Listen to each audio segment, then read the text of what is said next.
We're going to be doing our experiments at night, evening, almost dark, into dark.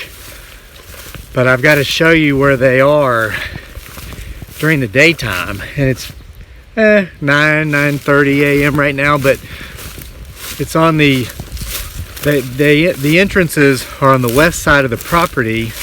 Entrances and exits, they work both ways. They're on the west side of the property, so they're easier to see early in the morning when the sun's coming up from the east. Here's the first one. Okay, we're at the edge of the woods here, and now we do keep a trail mowed down here on the field side of the woods, but not into the woods or inside the woods itself. But as you can clearly see, it's as if there is a trail of sorts here. Got some knocking coming from back in there, but we'll deal with that later. So the trail, it appears to go through here, but this again is not a road, it is not a trail. This is merely the upper ley line, and now we're going to go down and see the middle ley line, which is behind our campground. Let's go down here and get a front-on view of it. Okay, so this is the middle ley line, the second of three. We've got the upper, we just showed you the middle, then we're going to show you the lower one from a different angle here in a minute. But it almost appears to be a game trail. The biggest oddity being, of course, is these strange X's that show up. We could remove this, it will merely be replaced. We stopped removing them. We'd cut them up for firewood, kindling and whatnot, and then the next day they'd be back. But the ley line appears to go up to the top of the hill here. It comes out of the forest into what we call our campground, and for this we need to have a connection to the earth's surface here, a very clear connection. We're going to be using sand, so I'm going to have to come up and mow this before we can start anyway. But now the third ley line comes in down here, and it's actually best to view it, to get a better view of the entrance and the exit from about 200 or 300 yards away. My garage is a mess, but we need a ladder to get the best view of the third ley line. Okay, so I'm at the top of a 6-foot ladder, so the phone's at probably 8 feet above ground. And if you look between these two walnut trees, you clearly see, and even when it snows hard in the winter, snow doesn't stick to the ground in this area, the surrounding area. It's almost like the door is always left open. So that's just below the campground, which was here, the middle ley line, and then the top ley line is up here, hidden by this tree. So the intersection of the ley lines seem to be right there at the campground. So we're going to go up there, mow the grass down close so we have as direct contact with the earth's surface as we can possibly get, right there at the crossroads where the ley lines intersect. We're going to see if we can cross the streams.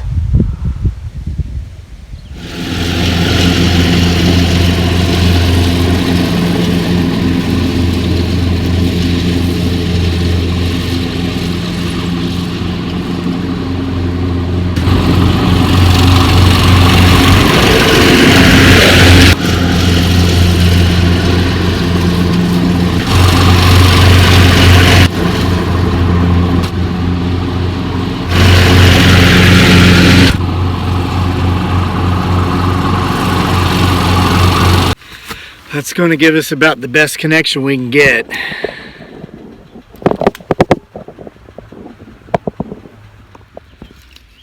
Standard fishing line. I'm going to tie it off to a tree here. We are where the middle ley line comes out of the forest. We're a day behind on this experiment because of weather. I don't mind the fact that the temperatures have dropped. The energy should conduct better with cooler temperatures.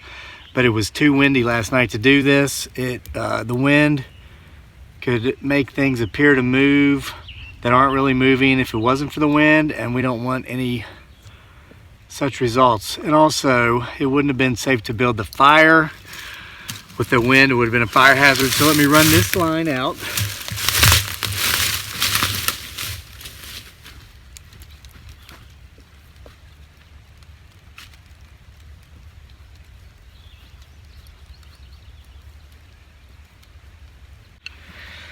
So this seems to be the apex the ley lines. So we're going to wrap here. Going to measure off to make sure it's in.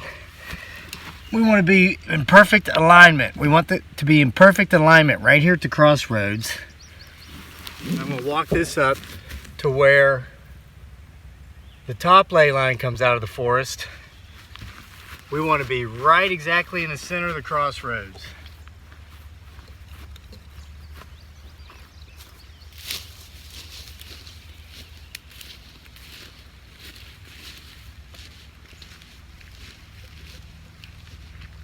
Get up top. Now I'm going to walk off, make sure we're apexed with the lower ley line from where it comes out of the forest down here.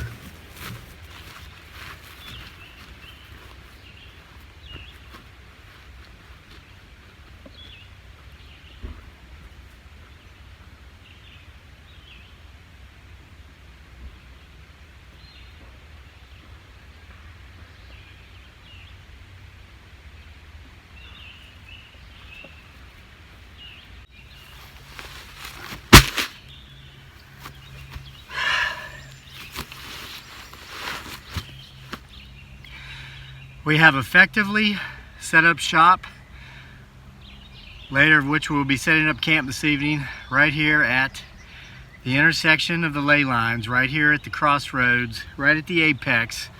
So now we've got to set up our sand pile. Okay. Make sure, there that is.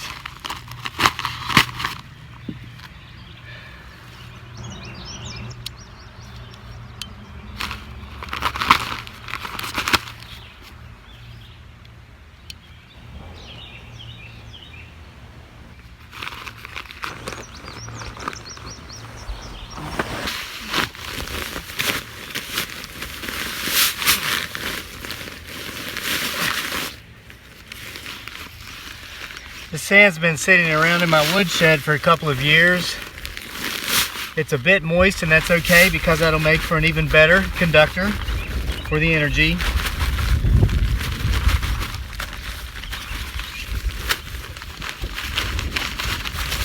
Okay, so we just simply make a mound right here. Now, mind you, we will not be using any man-made power sources that would completely make any points mute, because we are trying to pick up on non-man-made power sources, or energy sources rather. So here we go. Now we simply, I forgot the light bulb.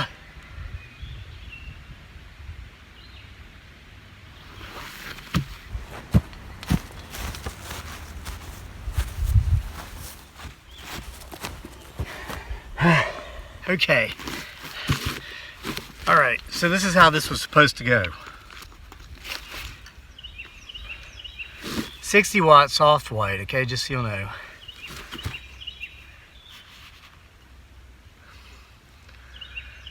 Now, we merely wait till dark.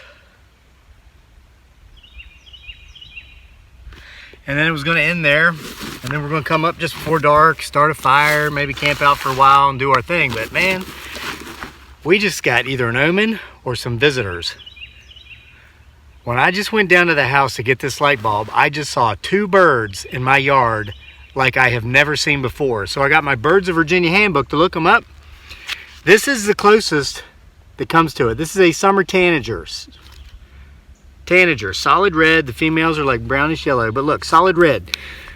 This is not the 2 birds I just saw. They were solid red like this, and their wings were solid black. Solid red birds with solid black wings. They look more like the American golden finches, which are bright yellow with black wings, but these were blood red with black wings. Birds of that nature do not exist in this book. They're probably not supposed to be in Virginia. I'm going to do further research today, give you some insight on that tonight when we come up to do the rest of this. Things never go according to the plan. But now, back to the original concept.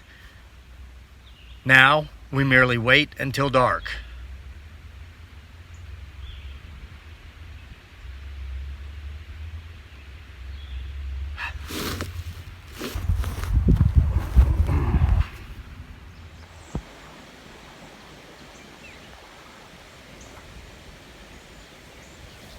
it is. I'm back down at the house and they're back. Look at that. It's beautiful, but I've never seen anything like it. Blood red with black wings. What could it mean?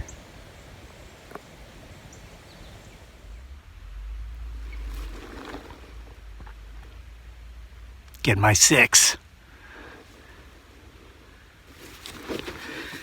And what it means as far as that beautiful bird goes is that if nothing else works right tonight, if nothing else goes according to plan with this experiment, we saw on this video one of the most rarely seen birds in the United States. It's called a scarlet tanager. Okay, they do reside in Virginia where we are. It's just they're rarely seen. They're not a rare bird. They've got a healthy population, but they live at the highest elevations in the forest, and even then they stay in the top of the tree canopies. They frustrate bird watchers. I learned all this today by Googling it. People that go out to try to find them will often hear them singing in the tops of the trees, but they can't see them because they just don't come down out of the canopy. So if nothing else, if this doesn't work, at least we saw that very rarely seen bird. That made it worth coming here. So it's not quite dark, but it is, the sun's back behind the hills over there, so we've got quite a bit of shade up here. It's going to be another couple of hours before it gets dark. I guess I'm kind of trying to take a shortcut. If we can have some sort of response here late afternoon, early evening, I won't have to come out at night. It's very creepy up here in the dark. As far as the fire goes, I've kind of nixed that idea. As you may be able to hear, there's a plane passing overhead, but you can hear the wind in the treetops. There's still quite a bit of wind, so I don't want to build a fire up here in the fire pit and risk, that's just dangerous. It's not safe right now, so we're not going to do it. No open air fires tonight. So now, what are we looking for? What is he always looking for in this video? We're trying to answer the question about, okay, these sudden flashes, these zaps that cause a sudden pain in my head, short-lived, sometimes nosebleeds. Whatever or whoever is back here, may or may not be back here in the woods causing this thing, do they have enough power to light a light bulb? And can they use their energies they're obviously using to try to get our attention with on a regular basis? Can they use this to communicate? So here we go. Still got the bulb. No hanky-panky, just a normal bulb. Got it here in the mound of sand. So the wind, even if it does come down here, it's going to be stable.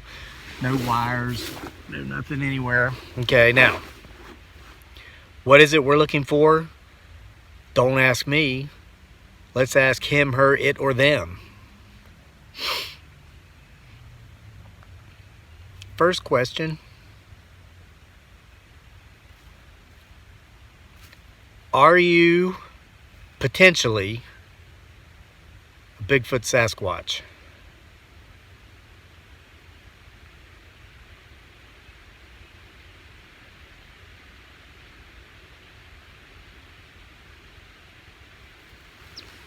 I hear the wind whipping up.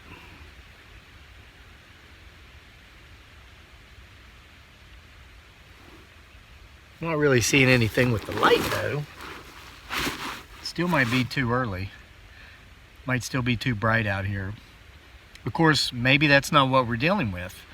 Are you, as some folks suggest regularly on our channel, Civil War ghosts?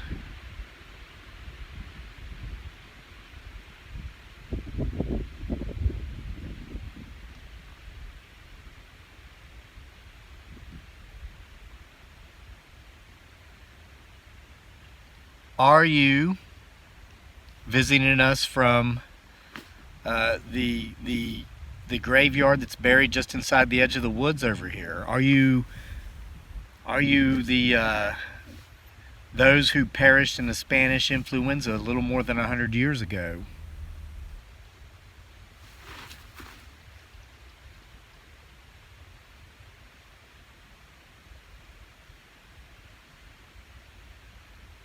Are you the little people?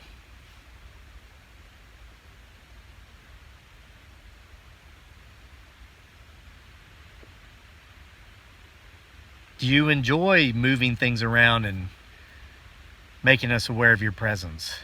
whoever or whatever you are.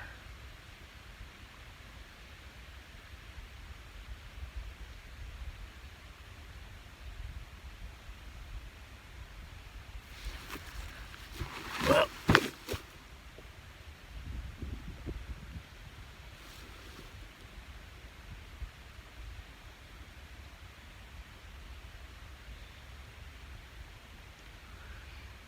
I'm gonna come back. We'll try it again after dark.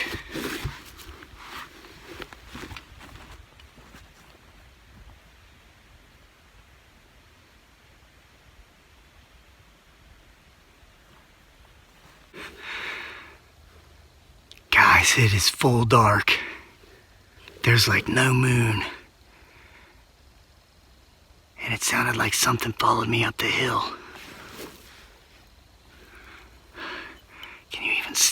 Can you even see the light bulb? There it is. It's still here.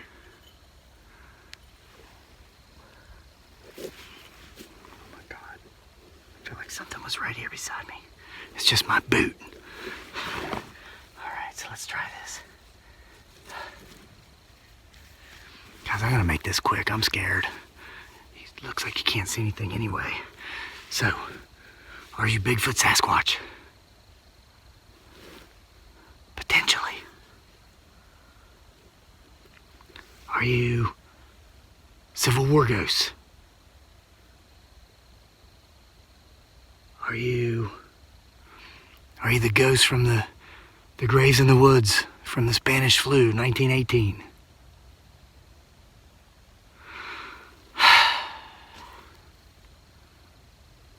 It's probably demons. Wait, do you hear?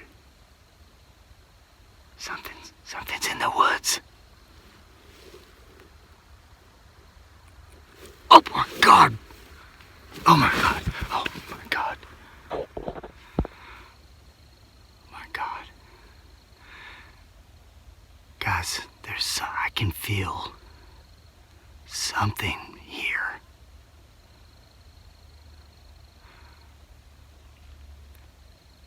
Are you alone? Oh my God!